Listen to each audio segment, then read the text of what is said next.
مسافر رسیده وقت سفر آخره، تا قیامت میمونه داغت به دل دختره. ای مسافر رسیده وقت سفر آخره، تا قیامت میمونه داغت به دل دختره. ای مسافر رسیده وقت سفر آخره، تا قیامت میمونه داغت به دل دختره. ای مسافر رسیده وقت سفر آخره، تا قیامت میمونه داغت به دل. ای مسافر رسیده وقت سفر آخره، تا قیامت میمونه داغت. همه اول یاد بگیرن. ای مسافر رسیده وقت سفر آخره،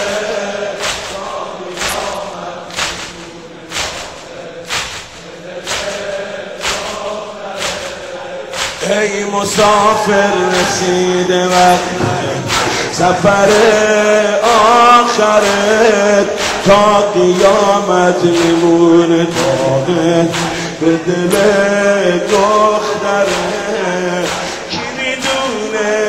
کی میدونه یه مرد خسته که با دستای پینه بسته، با یه همیون ساده شبها تو کوچه ها دنبال دلش بود، دلی که یک عمر شکسته.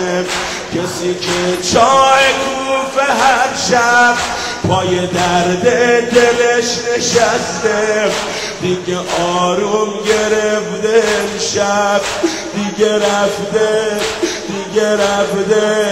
چه غریبونه پر کشید از خونه زینب، چه غریبونه پر کشید از خونه زینب.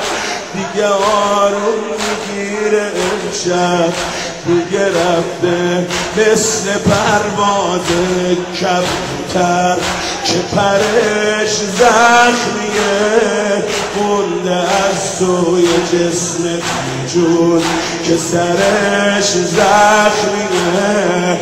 ای مسافر رسیده وقت سفر آخره، تا قیامت میمونه داغت به دل دختره.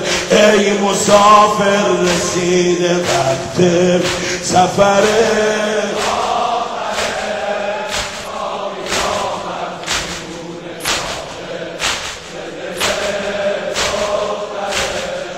رفتن تو اگه گوشم بکنی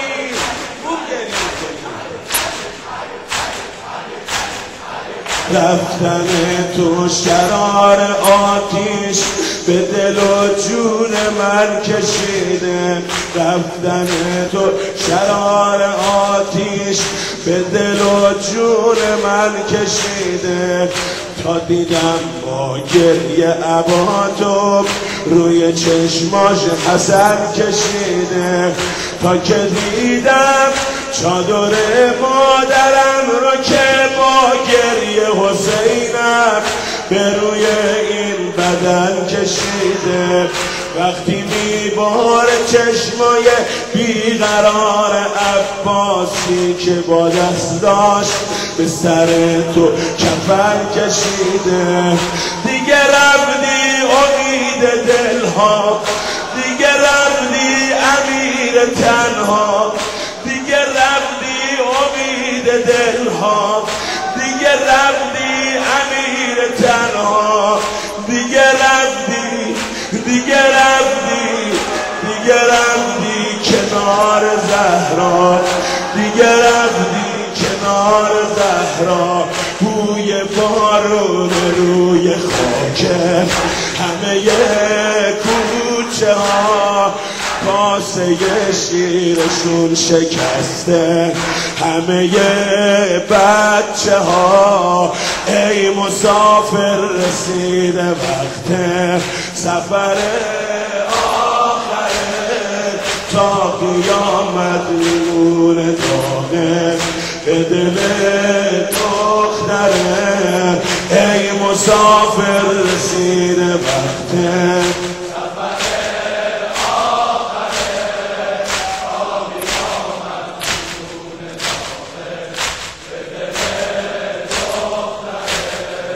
آخرش حاجتت روا شد، آخرش دست عالم از دامنت جدا شد. روح پاکت تو عرش بی انتها رها شد، دوباره مهمون خدا شد. ولی با حرف آخر تو دل دختر تو آشورا به پا شد. وقتی که لحظه های آخر کنار بستر دوباره حرف کربلا شد. توی دستات گرفتی قبل از شهادتینت دستای عباس و حسینت. مثل مادر دوباره از پیکرای در خون تپیده گفتی، از سرای بریده گفتی از خیمه ها و غارت، از حرم گفتی یا اسارت. کاشکی میموندی پیش من تا سفر کربلا. فرق خونی تو دلم رو میبره کربلا. کاشکی میموندی پیش من تا سفر کربلا. فرق خونی تو دلم رو میبره